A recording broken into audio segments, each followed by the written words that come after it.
الشهيد غازي إبراهيم عباس. ولد الشهيد غازي إبراهيم في عام 1948 ببغداد.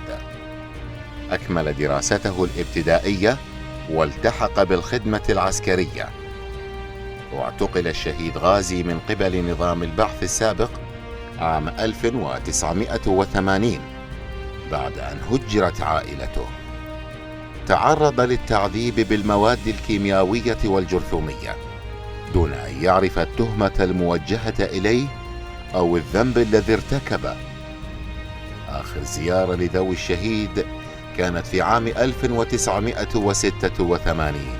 ولكن بعد ذلك لم يعرفوا أي خبر عنه إلى ما بعد سقوط نظام البعث السابق عام 2003، حيث كانت جثته ضمن جثث الشهداء الذين وجدوا في المقابر الجماعية.